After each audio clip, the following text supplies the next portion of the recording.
Traveling the Vortex.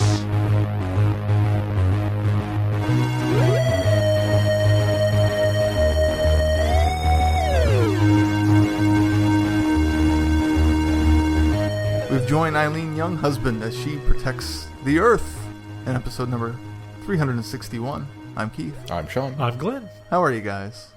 Pretty good. Very good. Excited for Christmas. Less than a week away. That's right. I already got my present. What's your present? I got Star Wars. Amazing. Yes. Amazing. I don't Are know. we going to do this spoiler free? I think just we to probably keep it short, should. we need to. Yeah, we probably should just to keep it short. I liked it. I don't care what the fanboys say. They're wrong. Yes. It's only about half the fanboys, I think, that are crying about it. But They're very vocal. the biggest thing They always are. The biggest thing that drives me crazy is, this is from firsthand people that I know that said this when The Force Awakens came out. They said, "Oh, it's just a rehash of New Hope. It's the same movie over again, and they didn't do anything original and new." Are the same people that are going, "Oh, I hated this because they took such a drastic turn from the feel of Star Wars"? What? Make up your mind! You can't have it both ways. No, But you really can't. Otherwise, you get the prequels. I think tonally, it has the same feel as Empire. Yes. Structurally, no. Well, but tonally, it has the same What's feel amazing as is it starts off and you could see the... I started to see the writing on the walls of, oh no, this could potentially be a remake. And then it isn't. I think that's intentional, Very too, quickly, it proves that it's not going to be a remake of Empire. I think there are elements of the Empire template there, but not enough to be the same concern. See, I don't even think there's elements of the template. Like Keith said, the it initial sets start, up to it's the escape from the appear planet from it, yeah. and trying to escape the Empire. Yeah. And Rey Well, off even training. Rey's training, yeah. Yeah, All of those are the two biggest things that are even close to parallel. There's another thing that happens later that you could compare, but it's not quite as high of a comparison as those other two. I will say this, because it's potentially spoilerish, but it's so minor that it's not a big deal. I thought it was odd that the one resistance soldier puts his finger on the planet, that last planet they're on, and he touches it to his mouth and goes, "It's salt." And I thought that all that simply is to tell people, yeah, it's not another snow planet, because that's what it looks like. And that was Rian Johnson saying, yeah, no, it's not just another snow planet. It's a whole different planet. Yeah. I thought that was clever. I was like, oh, wow. So Because it was weird that was a cameo. It was weird that he did. Who is it? It's the director of Rogue One. It's Gareth Edwards. Oh, I didn't know that was Gareth Edwards. But he does that. He says, and I thought that was odd for somebody to do. And then it hit me. I was like, oh. That was a telegraph to the audience. I didn't realize that snow. until Sean pointed out something else. There's another reason for that. Oh, is there? Yeah. I'll explain off mic. Oh, okay. That is spoiler. That is spoiler. That is spoiler. Okay. Very spoiler. But no, it's amazing. And I completely like the direction that they took Luke. That's one of the things that a lot of people are complaining about. But I like to have a little bit of fallacy in our heroes. They can't be perfect. They can't be gods. They can't be super beings all the time. They have to make some mistakes. And I think the one they mistake were that he very makes true to the character is true. Yeah. and true to the character of what's happened to this person. Yeah. I think there's a lot of stuff in Last Jedi that you could easily see in the original trilogy in Luke, especially later on, especially in Empire and Return of the Jedi. There's a lot of that, I don't want to say darkness, but you could see him kind of towing the line a little bit in the original trilogy. It's not even darkness. It's somewhat apathy is what it is. Yeah. It's rightful apathy. I mean, you look at him, you don't go, oh, he's just being apathetic about everything. There's a reason why he's being justifiable apathy. And the writing is so good, man. It's written so well. It's paced well, and there's lots of messages in this film that I hope a lot of people get, because I think that the messages are clear that things aren't always what they seem. Mm-hmm. You kind of have to break the mold every once in a while in order to tell a really good story. And I think what that'll do is it will lead to an amazing climax to this trilogy. I hope so. I hope so too. I don't know if I agree with the pacing. I think there's a big chunk of the second act. There's a little bit of, it starts off super strong in Act 1. I think it bogs down a little bit in Act 2, and then it ramps back up again in Act 3. But a large chunk of Act 2, both pacing and plot-wise, I feel like we're... Oh, see, I disagree. I think there's a lot of dialogue. I think that's what's missing is there's not a lot of action in there. No, I think there's a lot of dialogue. The but action it's very that is important dialogue. In Act 2, I wasn't a big fan of because it essentially becomes unimportant. It was needed. It was needed for something to be going on for the other characters while Rey is training, and I understood that's why that whole section is in there. But essentially, on the plot aspect of it too, it doesn't go anywhere. Well, but I think that's the big message of another one of the big messages of the film. Part of the that's just it. Everything's not as it seems. Everything is not as it seems, and I think that was a very important piece. And I loved the adventure they're going on. I had fun with that adventure. It was fun. It doesn't turn out the way you want it to turn out, but there's a lot of this film that, and I think maybe that's why the fans are so upset, is because would I have done this one differently? Yeah, there's a couple. I mean, I loved everything they did. I don't know if I'd have made that choice, but I still enjoyed it. And I think a lot of fans are caught up in well, this isn't what I expected. Yeah, that's the problem. And they're so stuck on that dogma of, well, that's not what's supposed to happen. It's like, no, you got to throw that book out. Use a whole new book now. And all bets are off with this. But there are a couple of little things that it's like, well, I don't know if I'd have made that choice. I still enjoy it, but that was kind of different. There's this terrific article out there, and if I can find it, maybe I'll link it in the show, but it breaks down the issues that especially now with everything, not just with Star Wars, but everything, how society has become. It's one of the things is I'll just hit on this when there's several elements to the points to the article, but one of them is we set ourselves up for expectations. The internet has allowed us to run wild with our fan theories and our theorizing. And what happens when you do that, especially when you engage in it and you read all these theories, what you do is you come across something that you like. And suddenly you've supplanted that idea with this is how that has to turn out. Or you come up with your own theory and you say this is how it has to come out. And fandom has started to take ownership over the products that are out there to entertain us. And unfortunately, then you're suddenly let down when it doesn't go the way that you think it should go. Yeah. And I think that's a big detriment right now. Problem. And and I've been saying that part of it for years. It just kind of reinforces what I've been saying. But that's why I stay away from fan theories. That's why I stay away from internet speculation. That's why I stay away from those kind of things, because I don't want my expectations tainted. I want to go into it fresh. And hey, these guys are making the films. Let them tell the story. Let them convince me that their story's good.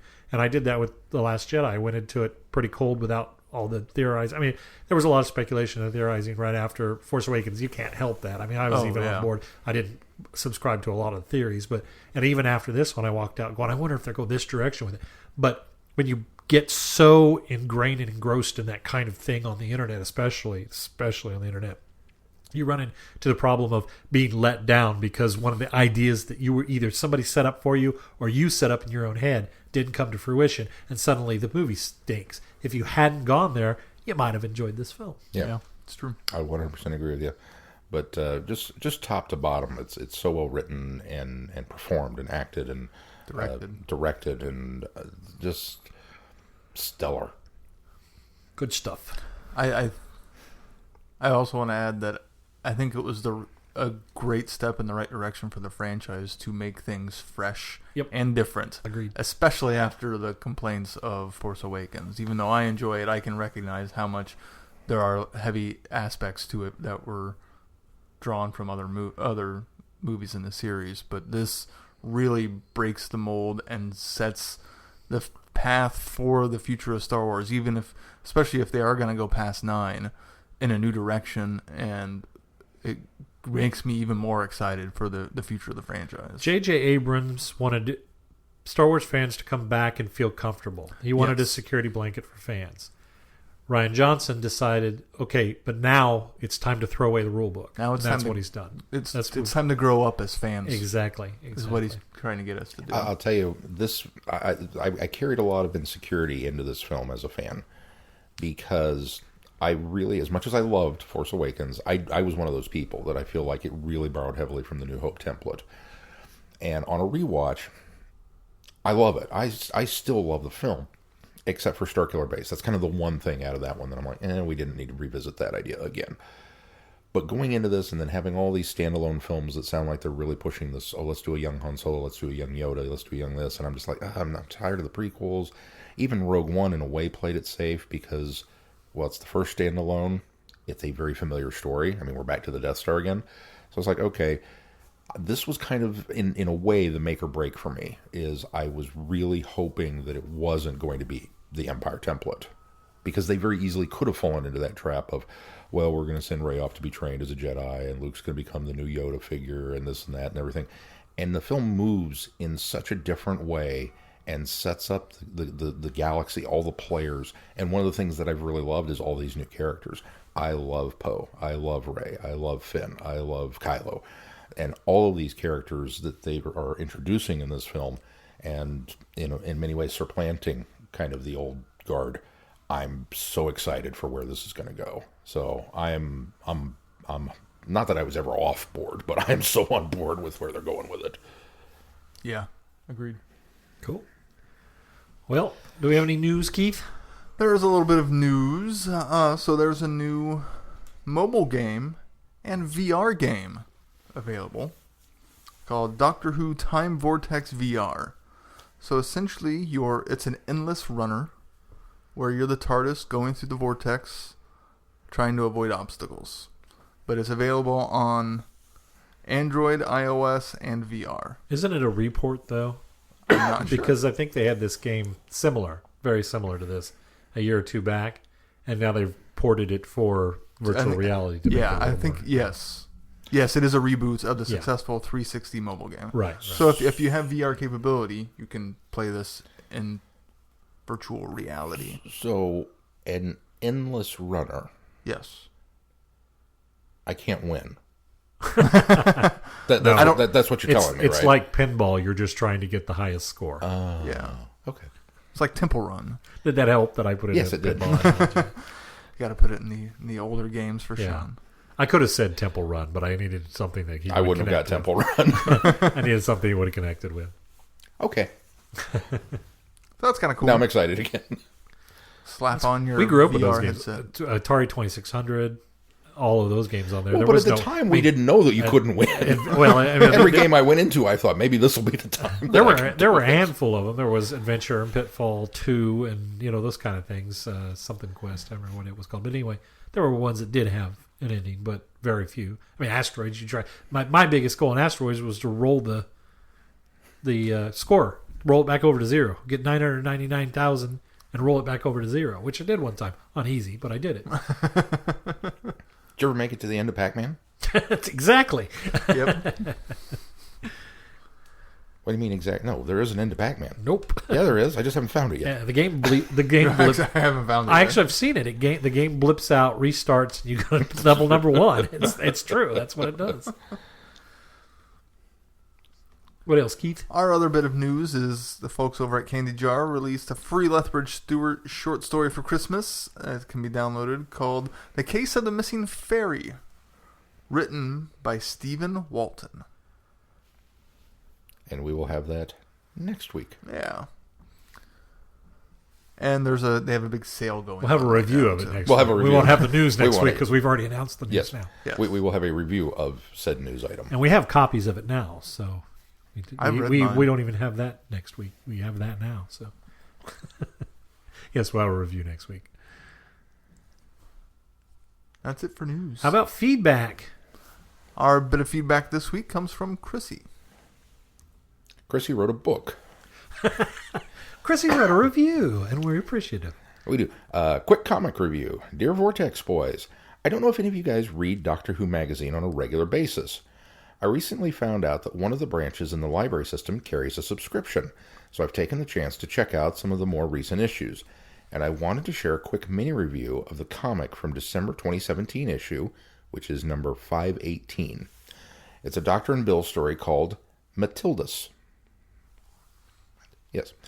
And this review will not be spoiler-free if that matters to you. So, sounding the spoiler alarm now. The 12th Doctor and Bill land on a planet with a giant and ancient library. No, not that one. Completely different one. The library is kept by an old alien woman named Matildus and her granddaughter who acts as an assistant of sorts. Matildus is stern and kind of prickly, but she helps the Doctor with some questions he has.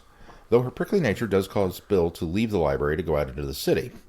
Bill is subsequently caught by a gang of street kids who tell her that Matildus used to be a kind, but still stern woman, who let them hang out in the library as long as they read the books she recommended.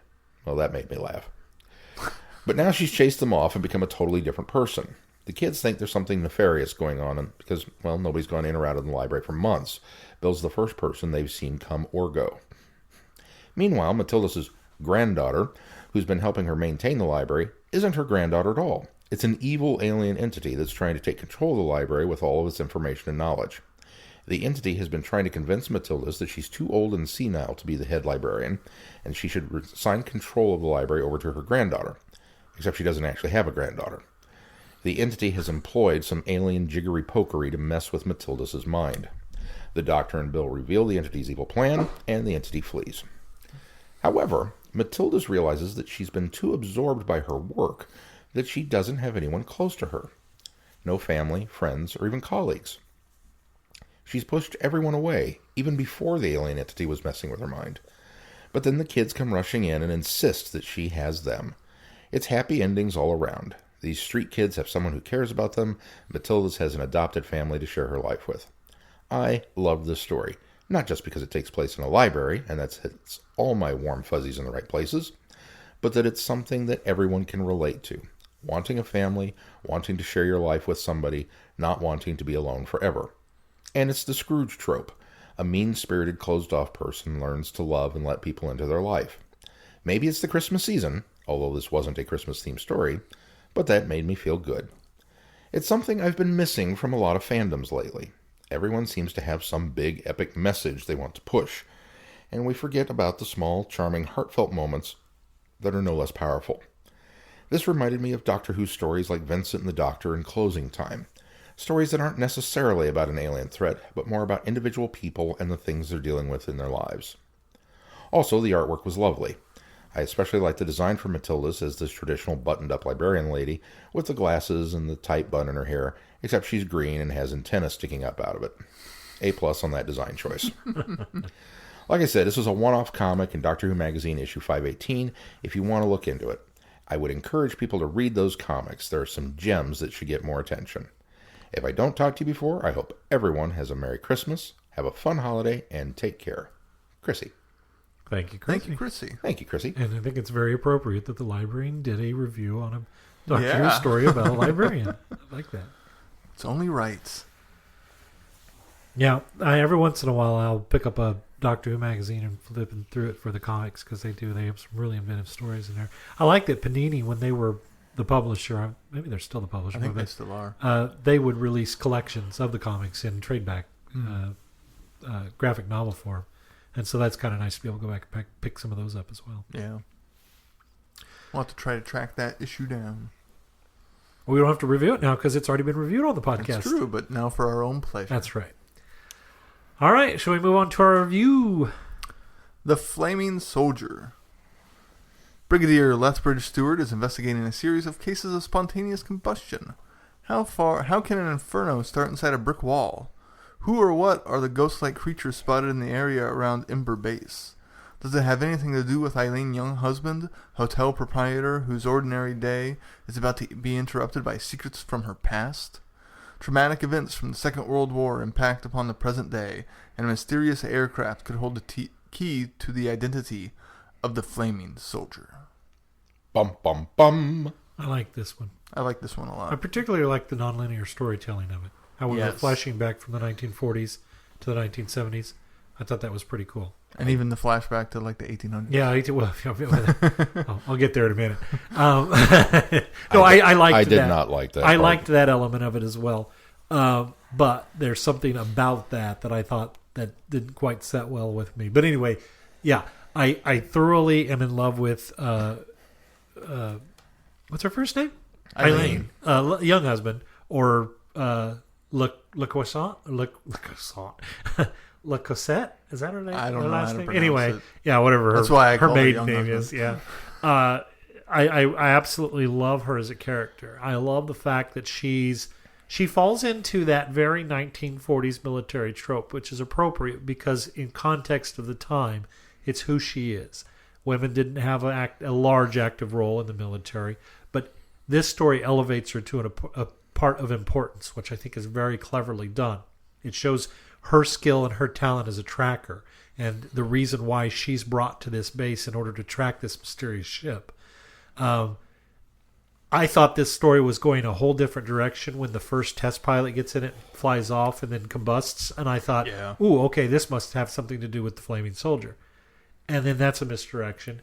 And then suddenly we're talking about these alien beings that are we think are invading, and they're basically pure fire and energy. And I thought, well, these can't be the Flaming Soldier because that seems kind of strange. And then to get that brief interlude when they're trying to escape the base on the first invasion in 1940, when the one soldier comes out of the wall or through the portal thing. Well, we don't know it's a portal at the time, but it comes through the bright light and is burning and hands the discs to Eileen. And I thought, oh wow, okay, this must be the Flaming Soldier. And then it's not mentioned again. They don't talk about it for a while. Completely dropped. It's completely dropped, and I thought, where is this story going? And bouncing back and forth to the danger that's happening in 1970 with the invasion again, or at least the assault on the hotel. And fortunately, Eileen and is there basically as a post. You know, she's been assigned to this hotel in retirement to take care of this hotel, but to also keep an eye on this location where all this happened before, and this base was previously. And I thought that was a really clever idea. And then the reveal of the fact that the major is actually the captain. Soldier? Well, not yet, because is the captain that she was there at the base with, and was this guy that they both escaped together, and they had kind of developed a friendship. And to find out that it's him, and he also was assigned there, but for a slightly different reason, because he has had a trauma from the events of the war, of the invasion of a lot of things. And so he has kind of what we call now today, I think, PTSD. But he's almost kind of there as not a watchdog not a post for the hotel or another invasion, but really almost it kind of implies for someone to keep an eye on him and make him feel relevant. Yeah. Which I thought was really kind of clever too. Only for them to come full circle finally when he's the one that grabs the discs that they need to put back together in order to the beings need to complete their whatever they're building. I guess they're going home portal that's going to destroy the world and pretty much our part of the galaxy, and grabs the the final two tokens that would have done it, goes through the portal, and we find out that he's the one that came through, and I was like, that's amazing. What a great little thing to tell us that story early, or that event early on, drop it completely only to reveal it later. I thought that was very clever. It was some good I thought it was written really well, but maybe I was just more perceptive, and as soon as they revealed that the captain was the major, I knew instantly that he was the Flaming Soldier before they even got down to the cave. Did you see it? See, I didn't see it coming. There was a line, because they made a mention about the medals, which we didn't know they weren't the actual medals. But there was a line when they revealed that the captain is the major, that he's wearing his medals in his uniform. I do remember him. And that's when in my head I went click, that's who the Flaming Soldier is. Sometime he's going to get into a fire thing and go back in time. I didn't key into that, but I think that's accidental, because I don't think the medals that he's wearing, I think those are actually his military medals. They are. Because the medals that he hands to Eileen are the discs. Yes. Yeah. Well, he doesn't actually hand them to her. He falls, oh, that's right. He ends up retrieving them from himself, doesn't he? Yeah. He falls through and sees her and says Eileen, and then combusts. Yeah. And the younger version of himself goes poking through the ashes and says he must have been wearing his medals, because that was all that was left. And that's what he thinks they are. Yeah, and there was some line when they reveal who the Major is and talking about his uniform and how he has his 3 medals on his chest, is even though it didn't wind up being the same. See, I think that must have unintentionally telegraphed that to you. They must have. Yeah, did you pick that up? I didn't pick it up until he actually went through. When he went for when they said his hand, and then they revealed it was the Major that went for them. That's when I went, oh. I think that's about the time that I kind of realized who he was. Portal, yeah. I figured it out, which. Quite honestly, is probably I can't say it's the only redeeming factor. I didn't like the bouncing back and forth. I spent most of the story. It's a great story. I didn't like the back and forth nature of this section's in 1942, this section's in 1970, because I felt like I was spinning my wheels, that every time I would start to get something going in one time zone, I would flip back to the past and then have to kind of reset my brain and go, okay, here we go again. And the nature of the book, because of that reveal, that it's well, not really a bootstrap paradox, but it is, that he's the one that comes through. I think you needed an element of it, but maybe not broken up to the extent that it was. I would have much preferred bigger chunks, or maybe even set it all in 70 and then give us an extended flashback, because it felt really awkward, especially when the brig was debriefing Eileen and saying, okay, so what happened next? And we kind of had to keep... That's what I liked. And then she would get interrupted. That's what I liked especially about that, because it was almost like a story within a story. The narrative was happening while we're recounting things from the past that's connecting to what's happening now. And so to me, I liked that. And I think what it also does is it doesn't stagnate what's going on, because to be quite honest, there's not a lot going on in 1970. No, you really could not just until say, the brig shows up. Well, even after that, not a lot goes on. It doesn't. Not a lot happens with the brig's crew. It's not until they get down in that cave. Yeah, and the reason being is because they just are advancing on. There's no real battle. I mean, the brig's crew, the soldiers are firing on them, trying to stop them. But it's really just an advancement. There's no battle or no action, because once they get to that one spot and burrow down into the ground, then nothing has happened. Nobody was really. It was almost accidental casualties, to be truthful, because they weren't there to kill anybody necessarily. They were there to find these pieces for this portal to put it back together. And unfortunately, there were incidental casualties as they went along, because they were setting things on fire and burning things down and burning people as they walked through them. But they just had a soul-minded purpose to go to. And so in all, there's really nothing going on other than the story building. And so I kind of liked stepping away back to where there was actually some semblance of action, which was what was going on in the 1940s in that first quote-unquote invasion. So to me, I like that, because it broke away from the monotony of the story not really going anywhere. And so I felt bouncing back like that was a good narrative for me. Well, and I liked them bouncing back and forth also, because it felt like once we reached certain points that we would bounce one direction or the other, and it would give us revelations about what either happened in the past that's relevant to what's happening now. Agreed. Or retroactively the opposite of what's happening and that happened in the past is now kind of having an impact. Once of the stories kind of caught up with each other, I'll agree with that. And realistically, with again the nature of this, I don't know that you could really tell I wonder it another way. One of the things that happened that didn't bother me, but I wonder if maybe would have fixed it if it had been chapter by chapter, had been instead of mid chapter, because sometimes they bounced back and forth mid chapter, which again didn't bother me at all. But I wonder for you, had they broke that up by chapter, if that would have helped. The other piece, and I suspect. If I think I know where you were going with this earlier. What bothered me, the flashback to the pirate cave. Way too late in the game. Well, and almost unnecessary. It's a cool bit of information, but it could have very easily been dropped by one of these other characters in the existing story. Because flashing back to the pirate cave and getting that interlude, Smuggler's Cave. I mean, Young Husband is the lead.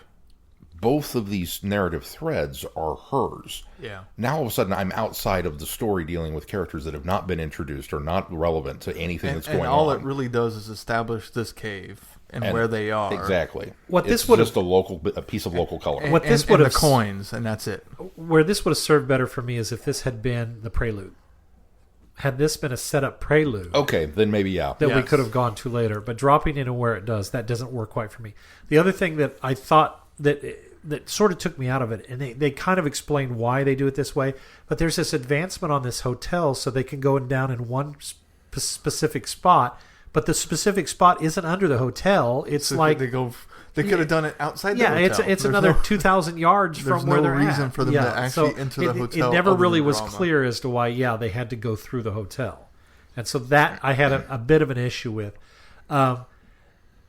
When I say... You could have picked a spot closer that wasn't in the pool. Because obviously Eileen and the Major get there without having to go through the tunnel because they go through the caves. Right. So why they just didn't go through the caves to get to the... Well, I get the impression that the aliens didn't know that there was another... No, there's one route that's clearly still blocked off. They make that point. But there are other routes into there.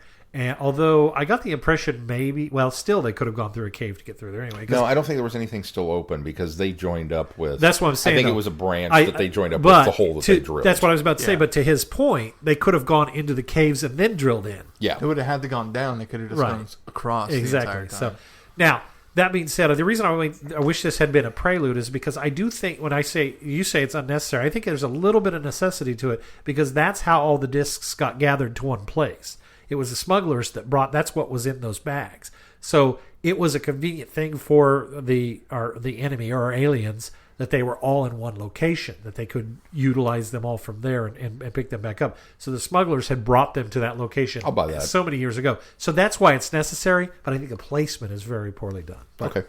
I'm forgiving it. No, you sold me on that. It's such a good story. No, everything else about it was really good. I love the fact that I was not expecting Lethbridge Stewart to be in it. Quite honestly, knowing that it was a young husband story. And then he showed up. I was like, oh, cool, we've got the brig. And then Evans shows up. I was like, oh, Evans. And very nice little cameo. Very briefly. And then Travers shows up. I did not expect Travers at all. That was another thing that I thought was probably unnecessary was Travers, other than his reason for being there was to deliver the idea that there is more to things than what the Army or the Air Force at the time knew. And so he was there to kind of be the quote-unquote expert. But he didn't have to be there for this all to have happened. You know what's funny is, in a weird way, when he introduces himself and he says, well, I'm this expert on robotics, I had to stop and go, actually, this is probably the only thing you're an expert of.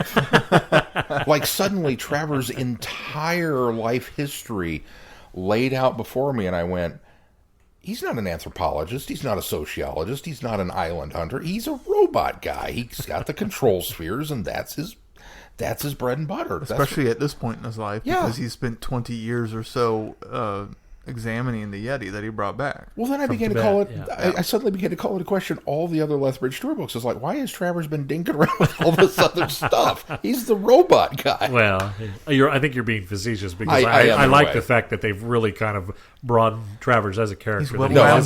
He is very Travers is a very well rounded. Jack of all trades. He's a jack of all trades, master of none. That's exactly what he is. So. I'm being facetious, but it really did. But you're right. It does kind of this moment of clarity, and went, he would.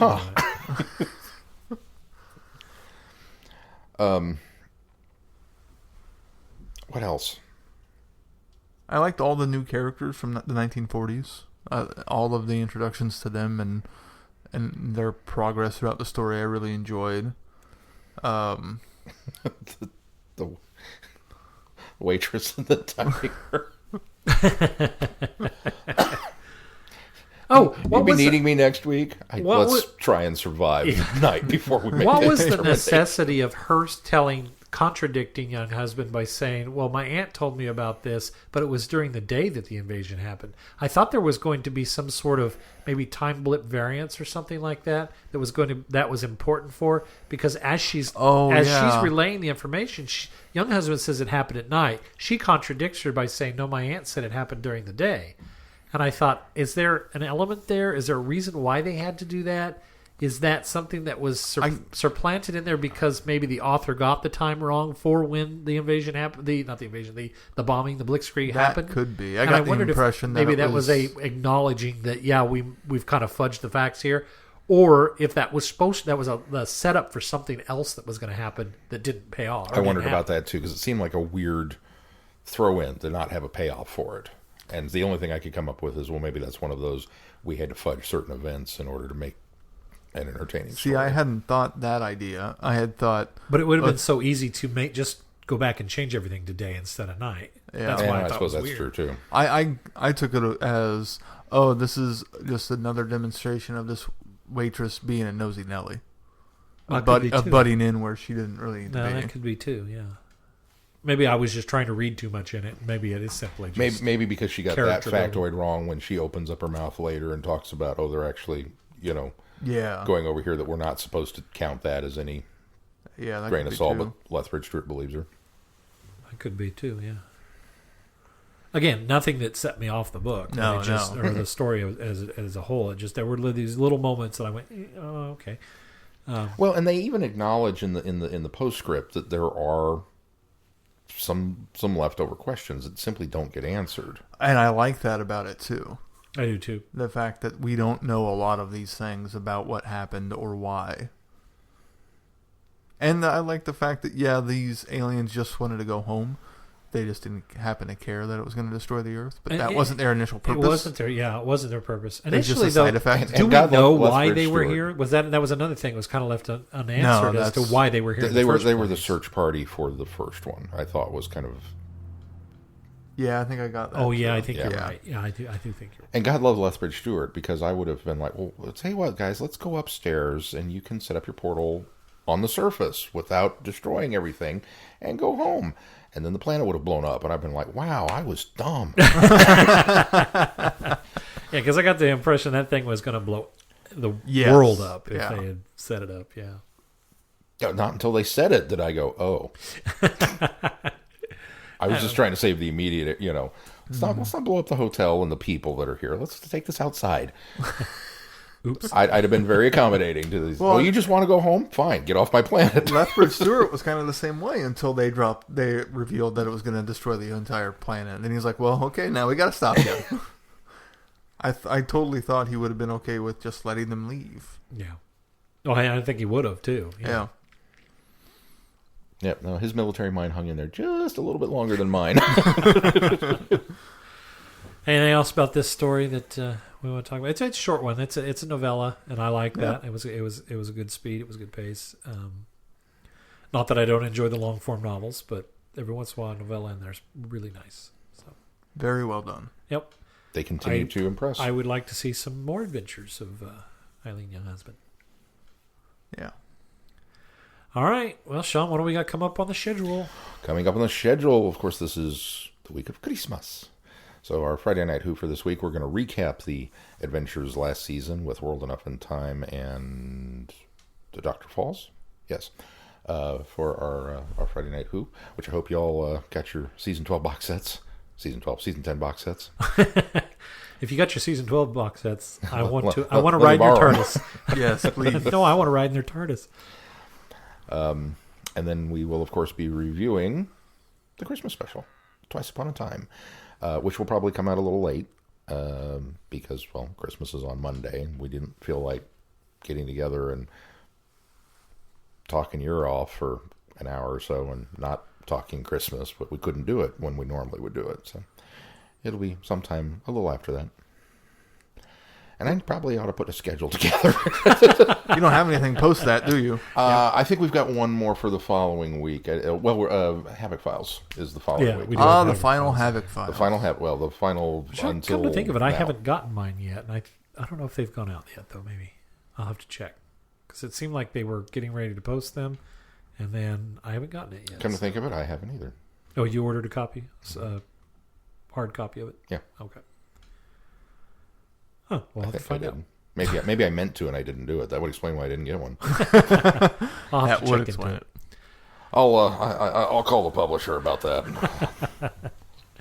But I should probably put together a schedule for next year. All right. Well, Keith, where can people contact us if they want to write? Oh, you can just go to our website, travelingthevortex.com, and fill out the Send Us Feedback tab, or just send us an email at feedback@travelingthevortex.com. And, of course, you can also reach out to us on any form of social media.